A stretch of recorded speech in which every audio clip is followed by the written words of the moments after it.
Thank you so much for speaking to me, Mr. Marvin Sapp. This is a wonderful celebration that you're now a part of. And what I really wanted to know from you was, what does gospel mean to you?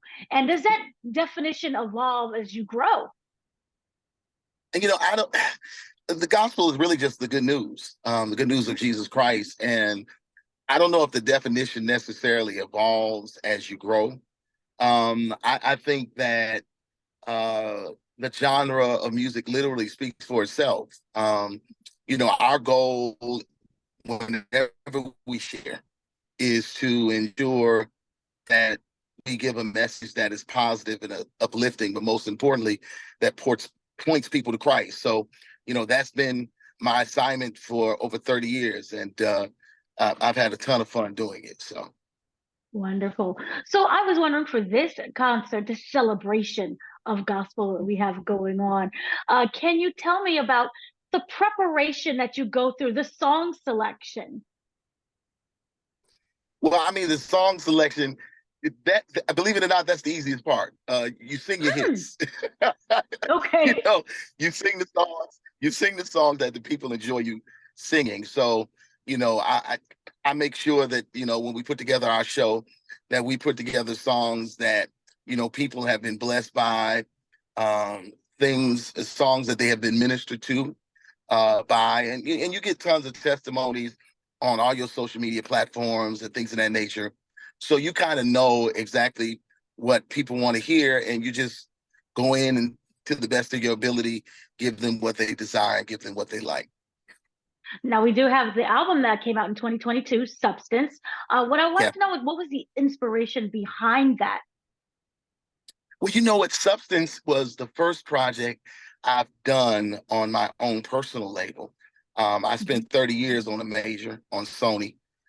So, I was really, really excited because this gave me an opportunity to work with some young writers and to give them an opportunity that they probably wouldn't normally have, because a lot of the writers that I work with, they had never written for anybody else. And it was just fun to have them to be a part of the process and to use my platform, for the sake of a better word, to use my platform as a springboard for them.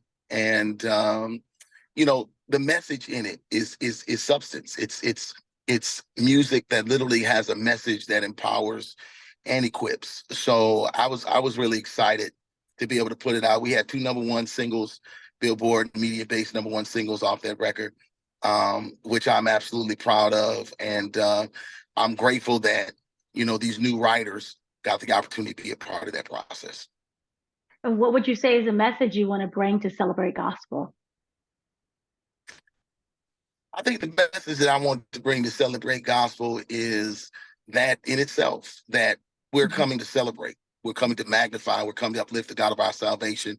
And then at the same time, I want to keep it churchy and funky all at the same time. So, I want them to be empowered, encouraged, and entertained. So those are the three things that I'm trying to bring to the table specifically on that day. Right. Now, we've seen in general the evolution of gospel music. And so I wanted to know, with you, what do you love about it that remains consistent throughout all these different years with all these different artists? I think what I love about gospel music so much, so especially now, is that it does have a level of diversity. For years, Mhm. there was literally either contemporary or there was a traditional gospel. But now we have so many different, spectrums of thought, when it comes to the gospel music genre, from it being, having African beats to it, Afrobeat gospel music, and then you got hip hop gospel, and then you got gospel rap. So I love the diversity of it. I really do. And this is all that happened over the last 30 years. So I'm like, wow, to be a part of the shift and the change. But the most important part is that no matter how lyrical content changes, no matter how the beat and or the rhythm, or no matter what instrumentation they use, at the end of the day, it's all about Jesus. And that, to me, is the most important aspect of what gospel music is all about. Right.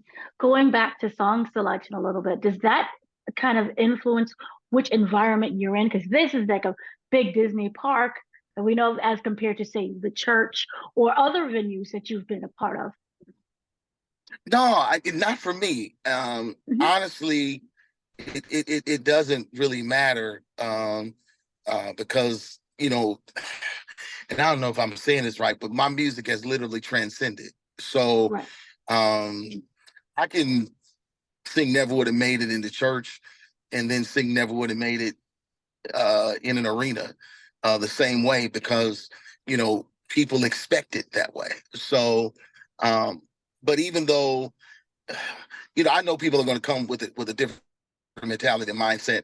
The show of it is what's going to make the difference. The lights and you know, the colors, all of the things, the LED screens, all of the things that may be a part of the production aspect of it is what's going to make it different. But my band, my singers, we do what we do, and we do it at a level of excellence. So, I know it's going to be an exciting moment. I'm looking so forward to it, and I'm honored that Disney decided to choose me to be a part of something so amazing. So I'm just looking forward to leaving it all on the stage and giving my best. I'm fascinated to learn how long did you prepare for this once you got the call to I've been performing? I've been preparing for this all my life. I've been preparing for this all my life. I've been going to Disney twice a year Mhm. for the last almost 30 years. I mean, my kids, I mean, I mean, Disney World has been, it's everything to me. And I go for all, let me tell you why I go to Disney. I go to Disney because being in that environment, it gives me vision. I mean, I look at the Mhm. things that nobody else pays attention to.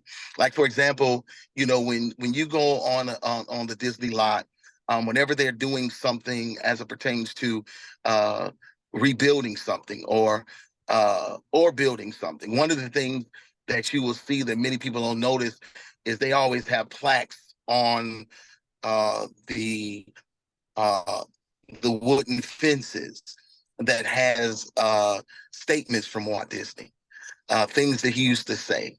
And I go through and I look at all of those things and I may take pictures. And then I sit in the environment. And honestly, my whole pastorate, I would go to Disney for a week. And I never rode a ride, but I would sit in the atmosphere and watch the excitement of people, or I would sit and watch the um, the parades or the different shows, and all of them, even they all have messaging that if you pay attention to it, um, it's always positive and uplifting. And it may not be a sermon, but it is always an illustrated message. So I love Disney just for the premise and purpose of how it ignites a fire on the inside of me. And I take that fire that's ignited on the inside of me back to my local church. And that's a transparent and honest moment about how I view Disney. So when I say to you that I've been preparing for this all of my life, I'm not, this is not me just making something up. I mean, I'm really, really excited about being a part of something so major. Amazing. Thank you so much for speaking to me and having wonderful show, a wonderful performance. Thank you so much. You have an amazing day.